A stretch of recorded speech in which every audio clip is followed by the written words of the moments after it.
ఆదికాండము 16వ అధ్యాయము 13వ వచనం చదువుతాం. ఆదికాండము 16వ అధ్యాయము 13వ వచనం.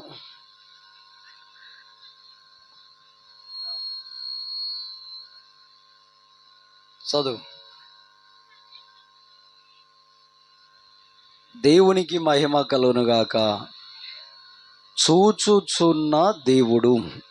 ఆమెన్. అందరు చెప్పండి, చూచుచున్న దేవుడు, చూచుచున్న దేవుడు, చూచుచున్న దేవుడు. ఆమెన్. పక్కల చేయి పట్టుకొని కూడా చెప్పు, చూచుచున్న దేవుడు, చూచుచున్న దేవుడు. ఆమెన్. హల్లెలూయా, హల్లెలూయా. ఆయన చూచుచున్న దేవుడు. Amen, amen, amen. దేవుని పిల్లలారా, మనలను చూచేది, మనల్ని కనిపెట్టేది మనుషులెవ్వరూ కాదు, దేవుడు. ఆమెన్. కానీ మన దౌర్భాగ్యం ఏంటో కానీ దేవుడు మనల్ని చూస్తున్నాడనే ఆ ఆలోచన మనం చెయ్యం.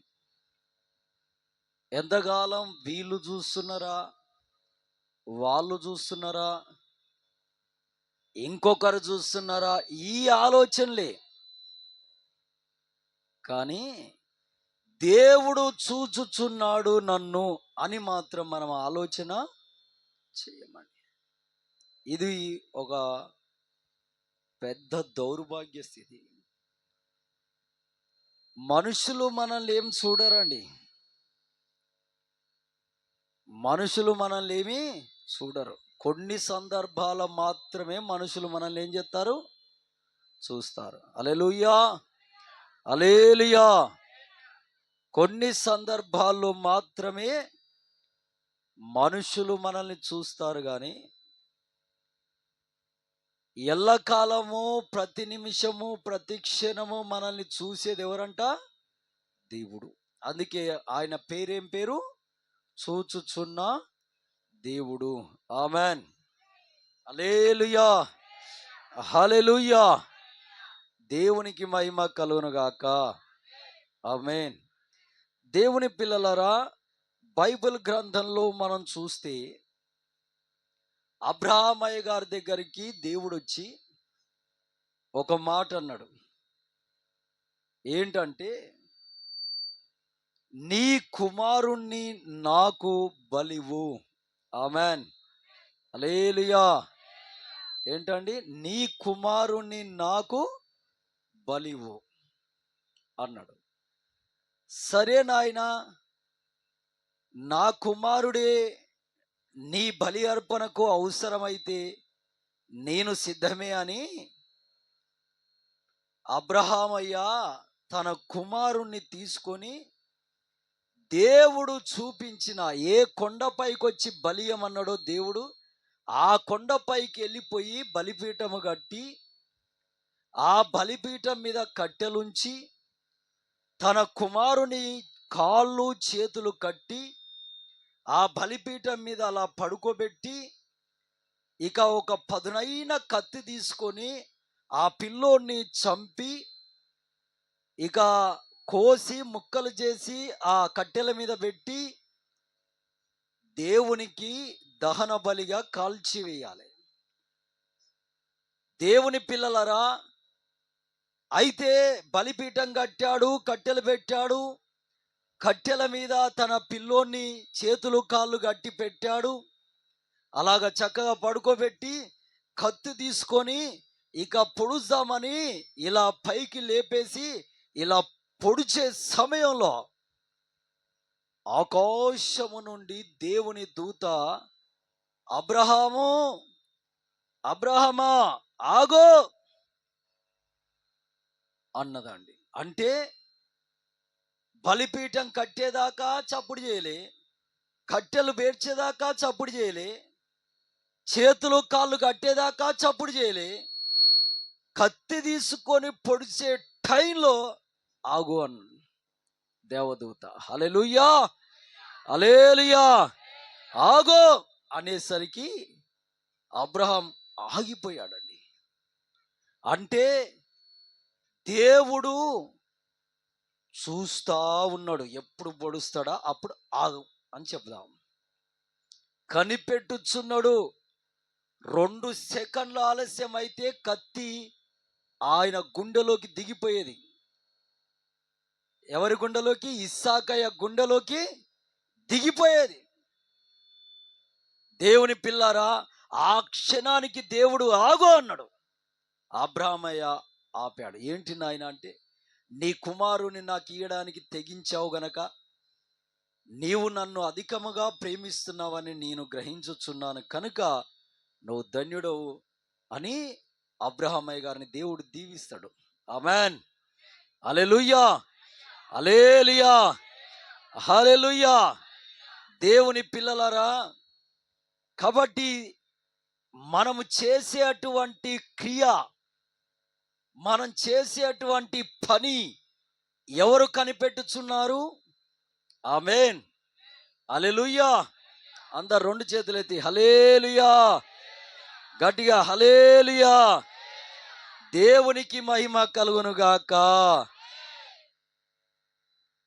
కనిపెట్టుచున్న దేవుడైనా ఏదో సాధారణంగా సీదా కాదు. ఆయన కనిపెట్టుచున్న దేవుడు. నీ నడక, నీ పడక, నీ మాట, నీ సమస్తాన్ని ఆయన ఏం చేస్తున్నాడు? కనిపెట్టుచున్నాడు. 2 చేతులెత్తి హల్లెలూయా చెబుదాం. రాత్రి అంతా సెల్ ఫోన్ చూసి కొందరు మెలుకుంటారు. దేవుని సన్నిధి ఇది చాలా ఇంపార్టెంట్ అండి. నేను 1:30కు నిద్రపోయాను, మళ్ళా 3 గంటల లోపే నేను లేచాను. మెలుకైన నాకు అంటే ఎన్ని గంటలు నిద్రపోయాను? 2-2:30 గంటలు. దేవుని స్తోత్ర. మళ్ళా నిన్నటి దినం నేను చాలా దూరం వెళ్ళాను. పొద్దున్నే లేచి నారపల్లికి పోయి అక్కడ ఓ పని ఉంటే చూసుకొని అక్కడి నుండి మళ్ళీ అన్నోజిగూడకు వచ్చి అటు నుండి ఆదిలాబాద్లో చిన్న పని ఉంది మీ సేవలో. దేవుని పిల్లారా చూసుకొని మళ్ళీ పోచంపల్లి పోయి 6 గంటల దాకా మళ్ళా ప్రార్థన చేసుకొని మళ్ళా రోడ్డు పైకి వచ్చి ఇక కిరాణా సామాన్ ఆయన తీసుకెళ్ళి ఏం ఖాళీ లేదు నాకు. తర్వాత మళ్ళా సాయంకాలం వేరే ఒక ఇంటి దగ్గరికి ప్రార్థన. రాత్రి 10 అయింది ఇంటికి వచ్చేసరికి, దరిదాపు 10 అయింది. మళ్ళీ వచ్చేసి టకటక ఫ్రెష్ అప్ అయిపోయి ప్రార్థన చేసుకో. దేవునికి మహిమ, హల్లెలూయా. ఎందుకంటే దేవుని సన్నిధి చాలా ప్రాముఖ్యం. ఇక్కడ ఎంత జాగ్రత్త ఉండాలో తెలుసా? అస్సలు నిర్లక్ష్యం చేయదు. ఆమేన్, హల్లెలూయా, హల్లెలూయా, హల్లెలూయా. రైట్. మనల్ని కనిపెట్టుచున్నది ఎవరు? దేవుడు. ఆమేన్. మనల్ని కనిపెట్టుచున్న దేవుడు. అబ్రామయ్య గారు 2 సెకండ్లు అయితే కత్తి కడుపులో దూసుకెళ్ళిపోయేది. కానీ ఆకాశమందుండి అబ్రాహమా ఆగో అని దేవుని దూత ఆపిందండి. అంటే ఆ క్షణాలను కూడా, ఆ సెకండ్లను కూడా కనిపెట్టుచున్నది దేవుని దూత. ఆమేన్. దేవుడు, హల్లెలూయా. సెకండ్లనే కనిపెట్టుచుంటే, ఆ క్షణాలనే కనిపెట్టుచుంటే ఇక గంటల టైము, నిమిషాల సమయాన్ని కనిపెట్టడా? హల్లెలూయా. కాబట్టి దేవుని పిల్లలారా, మనము నడిచినా, కూర్చున్నా, మాట్లాడినా, లేచినా దేవుడు కనిపెట్టుచున్నాడనే కనీస భయం మనకు ఉండాలి. ఆమేన్, ఆమేన్, హల్లెలూయా, హల్లెలూయా. దేవునికి మహిమ కలుగును గాక. ఆమేన్. రెండోది, రెండో విషయం మనం చూస్తే, ఓ మోషే మోషే అయ్య గారు మోషే అయ్య గారు గొర్రెలను మేపుతూ కొండపైకి వెళ్ళాడు. ఒక పొద అగ్నితో కాలుతుంది. ఆ పొదలో దేవుడున్నాడండి. ఆ అగ్ని మండుతున్న అగ్నిలో దేవుడున్నాడు. దేవుని పిల్లలారా, ఒక పొద అగ్నితో కాలుతుంది. ఆ అగ్ని ఆ పొదలో నుండి బయటకు వస్తుంది కానీ పొద కాలిపోవట్లేదు. అప్పుడు మోషే గారు ఆ కొండ మీద చాలా విచిత్రంగా చూస్తున్నాడు. ఏంటి, పొదలో నుండి అగ్ని బయటకు వస్తుంది కానీ పొద కాలిపోవట్లేదని ఇలా చూస్తూ ఉండగానే ఆ అగ్నిలో నుండి ఒక స్వరం, దేవుని స్వరం, హల్లెలూయా, దేవుని స్వరం బయటకు వస్తుంది. ఏంటంటే, దేవుని పిల్లలారా, మోషే మోషే అని చక్కగా దేవుడు పిలుస్తున్నాడు పేరు పెట్టి. ఆమేన్, హల్లెలూయా. పేరు పెట్టి పిలుస్తున్నాడు దేవుడు. పేరు పెట్టి పిలిచి ఏమంటుండో తెలుసా?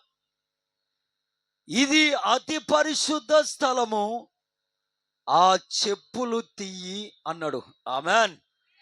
అంటే దేవుడు మనం వేసుకున్న డ్రెస్సు, మనం వేసుకున్న చెప్పులు, మనం పెట్టుకున్న వాచి, మనం దువ్వుకున్న వెంట్రుకలు సమస్తాన్ని ఏం చేస్తున్నాడు ఆయన?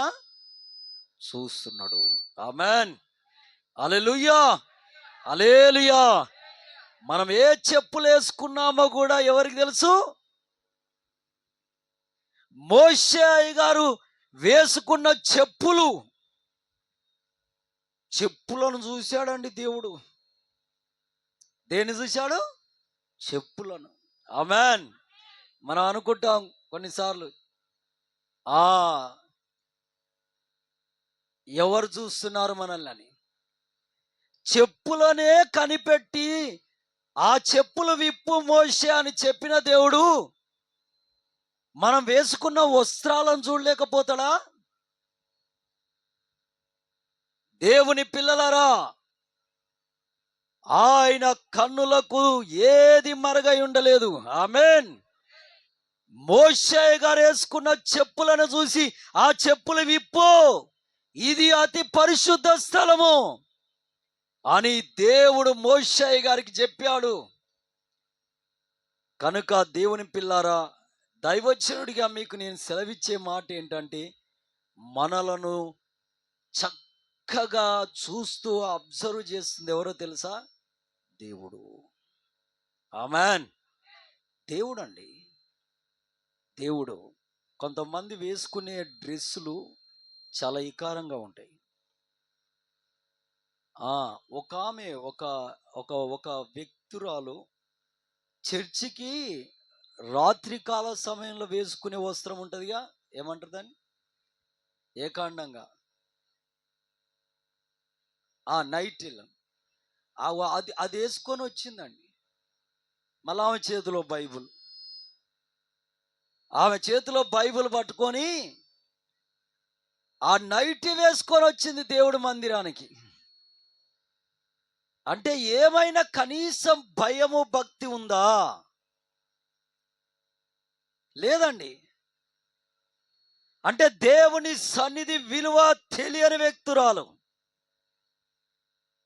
కొంతమంది బాధపడొద్దు, స్త్రీలు, ఆడపిల్లలు, వాళ్ళు వేసుకునేటువంటి వస్త్రాలు, అంటే వేసుకునేటువంటి ఈ జాకెట్స్ చాలా ఇకారంగా ఉంటాయండి. కొంతమంది ఆడపిల్లలు అసలు నిండుగా ఇక్కడ వరకు గుట్టించుకోవాలి మంచిగా చక్కగా. కానీ వాళ్ళ వేసుకున్నటువంటి ఆ జాకెట్స్ చర్చి మందిరానికి వచ్చేటప్పుడు బయట కూడా వేసుకోవద్దండి. చాలా ఇకారంగా అండి. వాళ్ళ వెనకాల వీపంతా కనబడుతుంది. అంత గ్యాప్ ఇస్తారు ఆ జాకెట్కు. అవసరం లేదండి నాకు తెలిసి. కొంతమంది చెల్లెళ్ళు అవసరం లేదు. ఎందుకంటే దేవుని పిల్లారా, వస్త్ర సామాగ్రి కూడా చాలా చక్కగా ఉండాలి. ఆమెన్. హల్లెలూయా, హల్లెలూయా. మళ్ళా ముసుకన్న వేసుకొని ఇలాగ మొత్తం కప్పుకొని, ఉత్తగానే ఇలాగా వేస్తారు. ఈ చెంగు ఆ వీపు భాగం అంతా కనబడుతుంటుందండి. ఎంత ఈకారం అండి. కొద్దిగైనా కామన్ సెన్స్ ఉండాలిగా. కొంతమంది ఉన్నారు. కాబట్టి డ్రెస్ ఇవన్నీ ఎవరు చూస్తుంటారు? మనుషులు, భూమి మీద మనుషులు కూడా చూస్తుంటారు. కానీ దేవునికి సమస్తము తెలుసు. హల్లెలూయా, హల్లెలూయా. దేవునికి మహిమ కలుగును గాక. ఆమేన్, హల్లెలూయా. ఈ డ్రెస్ మెయింటెనెన్స్ కూడా చాలా చక్కగా ఉండాలి. ఎవరు చూస్తున్నారు అని భయం ఉండాలి మనకు. దేవుడు చూస్తున్నాడనే కనీస భయం మనకు ఉండాలి. ఆమేన్, హల్లెలూయా. చక్కగా వెంట్రుకలు ఇచ్చారు దేవుడు. దీనికి షాంపు పెట్టు, తప్పులే. మంచిగా నీట్గా దువ్వుకో, తప్పులే. కానీ జడల మీద జడలు, జడల మీద జడలు, ఒకటి కాదు, రెండు కాదు. దేవుని పిల్లారా, వెరైటీగా జడలు ఎత్తారు. అలా అల్లకూడదు జడలని బైబిల్లో రాసుంది. ఒకటి సరిపోతుంది. ఆమెన్. ఒక జడ వేసుకుంటే సరిపోతుంది, లేదా ఒక కొప్పు కట్టుకున్నా సరిపోతుంది. కానీ ఇకారంగా, వాక్యానికి వ్యతిరేకంగా, దెయ్యపు మనసు కలిగి చాలా జడలు వేసుకోవడం అది అంత పద్ధతి కూడా కాదు. ఇవన్నీ ఎవరు చూస్తుంటారు? అందరు చెప్పాలి, ఎవరు చూస్తుంటారు? దేవుడు. హల్లెలూయా, హల్లెలూయా, హల్లెలూయా. మనము దేవునికి నచ్చేటట్టు సిద్ధపడాలి. ఆమేన్, హల్లెలూయా. ఉండొద్దండి అలా. దేవునికి మహిమ కలుగును గాక. కాబట్టి ఇక్కడ దేవుడి మందిరానికి వచ్చేటప్పుడు నువ్వు ఎలాగా చక్కగా సిద్ధపడుతున్నావో, రేపు నువ్వు వివాహంలో ఒక వివాహానికి వెళ్ళినా, లేదా మీ బంధువుల కుటుంబాల్లో ఏదైనా ఒక ఫంక్షన్ ఉన్నా, అక్కడికి నువ్వు వెళ్ళినా నీ సిద్ధపాటు ఇలాగే దేవునికి మహిమకరంగా ఉండాలి. ఆమేన్. ఇక్కడ ఒక జీవితము, ఇక్కడ నుండి బయటకు వెళ్ళాక ఇంకొక జీవితం నీకు ఉండకూడదు. ఆమేన్, హల్లెలూయా. నేను చూస్తుంటానండి కొన్ని ఫోన్లలో స్టేటస్లు అవి పెడుతున్నారు ఈ మధ్యలో. నాకు ఈ పెద్ద ఫోను ఒక ఒక ఒక వ్యక్తిరాలు కొనిచ్చింది, ఒక అక్క. దేవుని స్తోత్రం. అంటే వాళ్ళు దేవునికి మహిమ కలిగినాక అప్పటి నుండి ఇది నేను చూస్తున్నాను. మొన్నటిదాకా చిన్న ఫోనే, డబ్బు ఫోనే, అది ఇంకా ఉంది. ఇది ఎప్పుడు పోతుందా, అప్పుడు అది ఎప్పుడు వాడుకుందాం అని చూస్తున్నా. ఆమేన్. అయితే ఇందులో ఈ మధ్యలో స్టేటస్ నాకు చూపించారు పిల్లలు ఎలా చూడాలని. ఆ స్టేటస్ ఆన్ చేసి నేను చూస్తే అందులో ఆ స్టేటస్లో కొన్ని ఫొటోస్ పెడుతున్నారు కొంతమంది పిల్లలు, మన చర్చికి వచ్చేటోళ్ళు. మగ పిల్లలైనా ఆడపిల్లైనా ఆ స్టేటస్ పెడుతున్నారు. కొద్దిగా ఇకారంగానే ఉంటున్నాయండి అవి. వాళ్ళ సిద్ధపాటు, వాళ్ళు తయారైన విధానము, అవన్నీ కొద్ది ఇకారంగానే కనబడుతున్నాయి. కాబట్టి దయచేసి ఆ విధానం మార్చుకోవాలి. ఆమేన్, హల్లెలూయా, హల్లెలూయా. దేవునికి మహిమ కలుగును గాక. ఆమేన్. కొంతమంది యవన పిల్లలు, మగ పిల్లలు స్టేటస్లు పెడుతున్నారు. సినిమా పాటలు కూడా పెడుతున్నారు. ఏం పాటలు అండి? సినిమా పాటలు. కాబట్టి అవి దేవునికి నచ్చని పనులు. అవి చెయ్యకపోవడం మంచిది, వాటిని పాటించకపోవడం మంచిది. ఆమేన్, హల్లెలూయా, హల్లెలూయా. కాబట్టి దేవుని పిల్లారా, మీకు నేను సెలవిచ్చేది దైవజనుడిగా, ఇవన్నీ చూసేది ఎవరు? దేవుడు. వీటన్నిటికీ పనిష్మెంట్ ఉంటుందా, ఉండదా? వీటన్నిటికీ తీర్పులు ఉంటాయా, ఉండవా? శిక్షలు ఉంటాయా, ఉండవా? ఈ మధ్యలో గ్యాప్ ఎందుకు ఇచ్చారు మీరు? అక్క ఇక్కడ రండి, ఇక్కడ రండి, ఈ మధ్యలో రండి. ఈ మధ్యలో నువ్వు ముందు దా ఈ మధ్యలో గ్యాప్ ఎందుకు ఇచ్చారు? కూర్చునేటప్పుడు లైన్లో కూర్చోవాలిగా. ఎట్లా కూర్చోవాలి తెలుసుగా. ఉబ్బరిస్తే బయట పోదిగా. ఇక్కడ జరిగేదే కొద్దిసేపు ఆరాధన. ఆమెన్. హల్లెలూయా, హల్లెలూయా. ఈ ఉబ్బరానికి తట్టుకుపోతే ఎట్లా? దేవుడి మందిరం మనకు దేవుడు ఇదే ఇచ్చింది కాబట్టి దీన్ని బట్టి సంతోషించాలి. ఆమెన్. మనకు ఇచ్చిన దాన్ని బట్టి దేవుణ్ణి ఆరాధించాలి. కాని దాని కొరకు మనం ఎందుకు? రేపటి దినాన దేవుడే మనపై కృప చూపి మంచి మందిరం ఇస్తాడు. అప్పుడు దేవుడి చిత్తం అయితే ఏసీ కూడా పెట్టచ్చు. ఆమెన్. హల్లెలూయా. ఏసీలు పెడితే ఇంకెంత నిద్రపోతారో.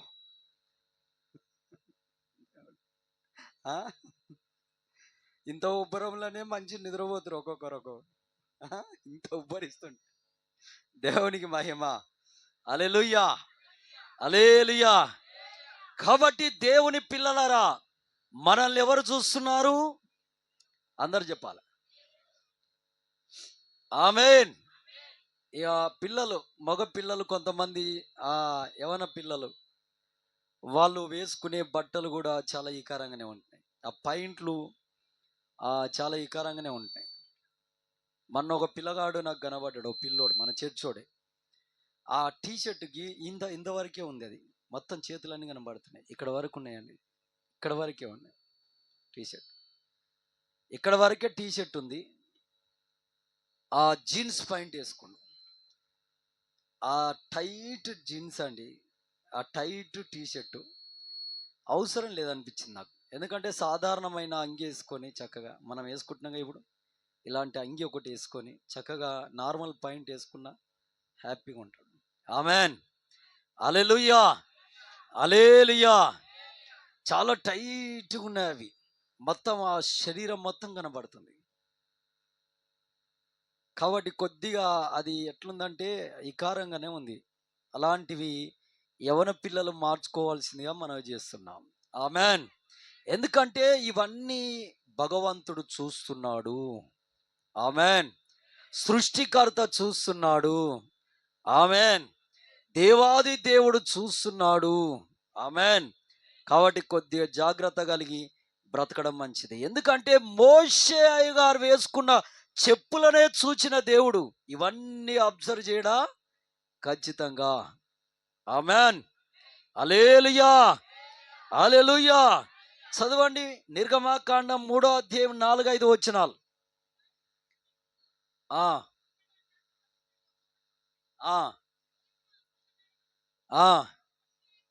ఆగో దేవుడు ఆ పొద నడిమి నుండి మోషే మోషే అని అతన్ని పిలిచెను. అందుకు అతడు చిత్తము ప్రభువా అనెను. అందుకు ఆయన దగ్గరికి రావద్దు, నీ పాదముల నుండి నీ చెప్పులు విడుము. ఆమేన్. ఏమంటుండు దేవుడు చూడండి, దగ్గరకు రాకు నాయనా, నా దగ్గరికి రాకు. మనము సరి అయిన రీతిగా బతకకపోతే దేవుడు దగ్గరికి వెళ్ళే ఛాన్స్ ఉండదు. దేవుని దగ్గరికి వెళ్ళే ఛాన్స్ ఉండదు. మనకు దగ్గరగా దేవుడు ఉండలేడు, కష్టమవుతుంది. అందుకే మోషే గారితో అంటున్నాడు, దగ్గరికి రాకో. ఎందుకయ్యా అంటే నీ కాళ్ళకున్న చెప్పులు విడువు. ఆమేన్. హల్లెలూయా, హల్లెలూయా. చెప్పులనే చూశాడండి ఆయన. కాబట్టి మనల్ని అందరినీ అబ్జర్వ్ చేస్తున్నాడు గనక జాగ్రత్తగా బతకాలి. Amen, amen. రైట్. ఇక 3వ విషయము, దేవుని పిల్లలారా, యోహాను సువార్త 4వ అధ్యాయంలోకి వెళ్తే ఇక్కడ ఒక స్త్రీ కనబడుతుంది. ఆమె సమరయ స్త్రీ.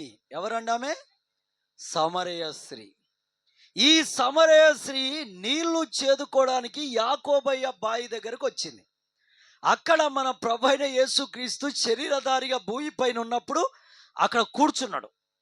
కూర్చుంటే అప్పుడు యేసుక్రీస్తుల వారు అడిగారు, అమ్మా కొన్ని నీళ్ళు ఇస్తావా తాగనీకంటే? అయ్యా ఇది లోతైన బావి, ఇందులో నుండి చేది ఇవ్వాలి, అన్నట్టు మాట్లాడుతుంది. మరి ఎందుకు వచ్చిందో? దేవుని పిల్లలారా, అప్పుడు యేసుక్రీస్తుల వారు అంటున్నారు, ఇక కొన్ని విషయాలు మాట్లాడాడు అక్కడ ప్రభుల వారు ఆమెతోటి. మాట్లాడుతూ మాట్లాడుతూ వచ్చాడు. నేను జీవజలమై ఉన్నాను అని చెబితే, అయ్యా జీవజలం మాకి అయ్యా, ఆ జీవజలం మేము తాగితే మాకెన్నటికిగా దప్పిక ఉండదు, ఈ చేదుకోవడానికి ఈ బావి దగ్గరికి రాకుండా ఉంటాం అని ఆమె ఏలనగా ప్రభుని మాట్లాడుతూ వచ్చింది. కానీ ప్రభు ఏమన్నాడో తెలుసా? సరే నీకు నేను జీవజలం ఇస్తా, కానీ నీ భర్తను తీసుకొని రాపో అన్నాడు. ఏమన్నాడండి? నీ పెనిమిటిని తీసుకొని రా అన్నాడు. ఆమె అన్నది, నాకు పెనిమిటి లేడుగా. అప్పుడు ప్రభుల వారు అన్నారు, నీకు 5 మంది పెనిమిటిలు ఉన్నారు. బా, ఆ రహస్యం ఎవరికి తెలుసు అండి? ఎవరికి తెలుసు? ఎవరికి తెలుసు? చెల్లెలా, అక్క, తమ్ముడా, అన్న తెలియదు దేవునికి అనుకుంటాం. ఇలాంటి రహస్యాలు కొన్ని ఎవరికి తెలియదుగా. సమస్తము చూచుచున్నవాడు దేవుడు. ఆమేన్. ఆమె అనుకున్నది, 5 మంది పెనిమిటిలు నాకున్నారని ఎవరికి తెలుసు? ఎవరు పసిగట్టగలరు? దేవుని పిల్లలారా, నీకు 5 మంది పెనిమిటిలు ఉన్నారు, వాళ్ళని తీసుకొని రాపో. కొంతమంది యవన పిల్లలు అమ్మా నాన్నకు తెలియకుండా సీక్రెట్గా బయట అప్పటికే వీళ్ళకు వివాహ దాంపత్యం కొరకు అంటే వాళ్ళ భార్యలను సెట్ చేసుకుంటుంటారు అమ్మా నాయనకు తెలియకుండానే. కొందరు ఆడపిల్లలు అలాగా తయారయ్యారు, కొందరు మగ పిల్లలు కూడా తయారయ్యారు, యవన పిల్లలు కొంతమంది. అది దేవుని దృష్టికి తప్పండి. ఆ విషయాలు ఏమన్నా ఉంటే మనసు మార్చుకొని తల్లిదండ్రులు చూయించిన సంబంధానికి తల ఉంచడమే మంచిది. ఆమెన్. హల్లెలూయా, హల్లెలూయా. దేవునికే మహిమ కలుగునుగాక. ఆమెన్. కాబట్టి దేవుని పిల్లలారా, ఇక్కడ ఈ సమరయ స్త్రీ ఆశ్చర్యపోయింది. ఈయనెవరు? రహస్యంగా దాచుకున్న మరుగై ఉన్న విషయాలన్నీ బయట పెడుతున్నాడు. అసలు ఎవరికి తెలియదుగా ఈ విషయము. ఎలా బయలుపరచబడ్డది ఈయనకు? ఈయన ఎప్పుడైనా మా ఊరికి వచ్చాడా? మా ఊరిలో ఉన్నటువంటి మా వాళ్ళకే తెలియదు ఈ విషయాలు అని ఆవిడ ఆశ్చర్యపోయి అప్పుడు ఏమంటుందో తెలుసా? నువ్వు నిజముగా ప్రవక్తవు. ఆమేన్. హల్లెలూయా. చదవండి యోహాను సువార్త 4వ అధ్యాయము 16వ వచనం నుండి. అప్పుడు ఆ స్త్రీ, అయ్యా నీవు ప్రవక్తవని గ్రహించుచున్నాను. 16వ వచనమేనారా నువ్వు చదువుతు? మరి నేను చదవమన్నా చదవాలిగా. యేసు అంటున్నాడు, నువ్వు వెళ్ళి నీ పెనిమిటిని తీసుకొని రా. ఇక్కడికి రమ్మని ఆమెతో చెప్పాను. ఆ స్త్రీ నాకు పెనిమిటి లేడు అనగా యేసు ఆమెతో నీకు పెనిమిటి లేడని చెప్పిన మాట సరే. నీకు 5 మంది పెనిమిటిలుండిరి, ఇప్పుడున్నవాడు నీ పెనిమిటి కాడు, సత్యమే చెప్పితివా నేను. అప్పుడు ఆ స్త్రీ, అయ్యా ప్రవక్తవని గ్రహించుచున్నాను. ఆమేన్. హల్లెలూయా. మన సీక్రెట్స్ ఇదే కాదు, ఇంకేమున్నా మన సీక్రెట్స్ అన్ని ఎవరికి తెలుసు? ఆమేన్. సీక్రెట్స్ ఉండొచ్చా? ఉండొద్దండి. ఆమేన్. హల్లెలూయా. ఇప్పుడు నా ఫోన్ ఉంది, నా లాకు నా భార్య మా సోనమ్మ లాకు సేమ్ ఒకటే.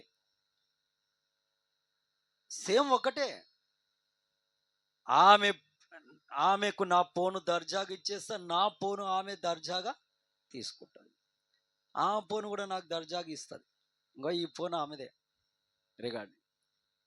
ఆ లాకు మాకే కాదు, చర్చిలో వచ్చే పిల్లలకు కూడా తెలుసు లాక్ ఎట్లా తీయాలో. ఏం సీక్రెట్స్ ఉండవండి. సీక్రెట్ ఫోన్ నెంబర్లు ఉండవు, సీక్రెట్ వాట్సాప్లు ఉండవు, సీక్రెట్ ఏముండదు. అంతా యథార్థతనే. ఆమేన్. కానీ కొంతమంది భర్తలు భార్యలు సీక్రెట్. ఈ సెల్ ఫోన్ కోడ్ భార్యకు తెలియదు, కొంతమంది భార్యలై భర్తలకు తెలియవు. సీక్రెట్. భర్త ఆమె ఫోన్ పట్టుకొని తీయాలంటే తీయలేరు. హల్లెలూయా, హల్లెలూయా. దేవుని పిల్లారా, కాబట్టి జాగ్రత్త. అలాంటి సీక్రెట్స్ ఏవి మనకు ఉండొద్దు. ఆమేన్, హల్లెలూయా. ఎందుకంటే మన సీక్రెట్స్ అన్ని ఎవరికి తెలుసు? సమరయ్య స్త్రీ సీక్రెట్ అంత ఎవరికి తెలుసు? ఆమేన్. కొంతమంది డబ్బులు దాచుకుంటారు భర్తకు తెలియకుండానే. మొన్న ఒక ఆమె దాచుకుంది. ఎన్ని డబ్బులు దాచుకుంది తెలుసా? 6,40,000 దాచుకుంది. ఎంత డబ్బు అండి? 6,40,000 దాచుకుంది. దేవుని స్తోత్రం. ఆ బీరువా తాళం చెయ్యి అని భర్త అడిగితే ఇయ్యదు. అయినా నా సైడ్ డబల్ బీరువా, నేను చీరలు నా బట్టలు పెట్టుకునే బీరువా ఈ డిక్కితో నీకేం అవసరం అంటది.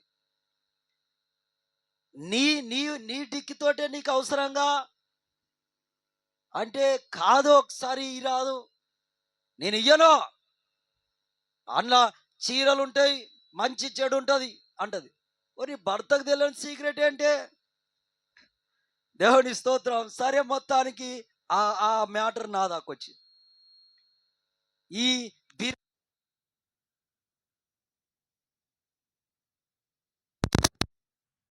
ఊరుందిగా. దేవుడి స్తోత్రం. హల్లెలూయా, హల్లెలూయా. దేవునికి మహిమ కలుగును గాక. హల్లెలూయా, హల్లెలూయా. దేవునికి మహిమ కలుగును గాక.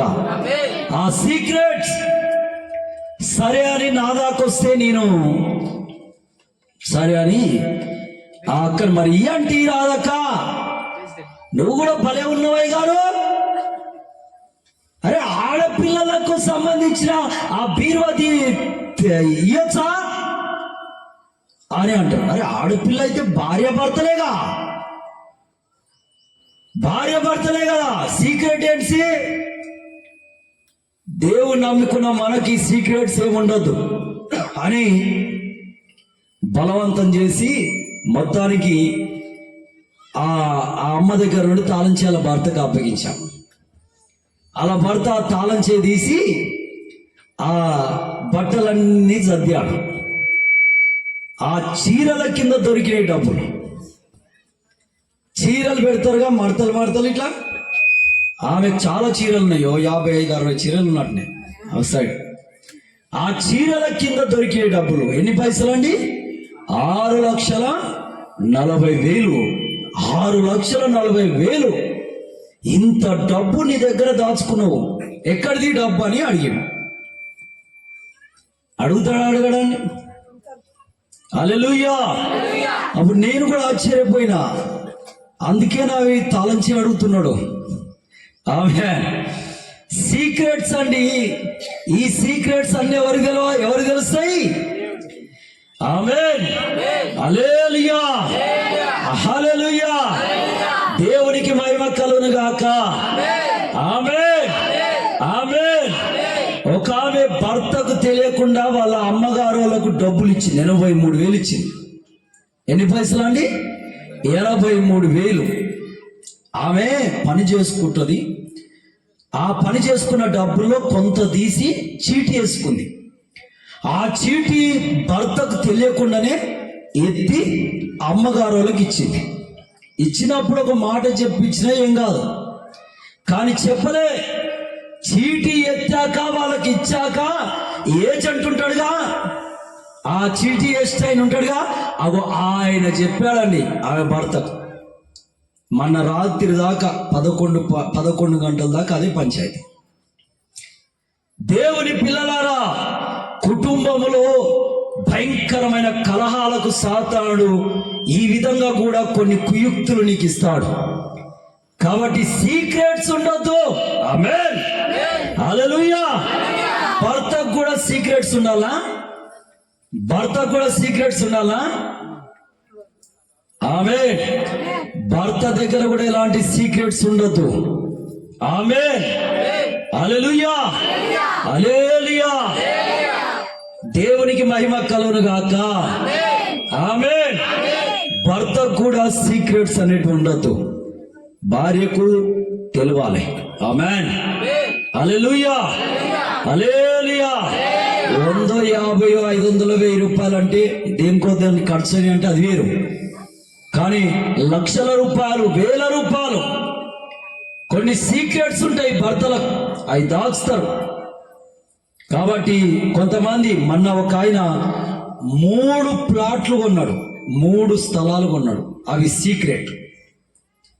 ఏంటంటే 3 స్థలాలు సీక్రెట్. అవి ఎవరి పేరు మీద చేయించాడో తెలుసా? వాళ్ళ నాన్న అమ్మ పేరు మీద చేయించాడు. కష్టపడేది ఎవరు?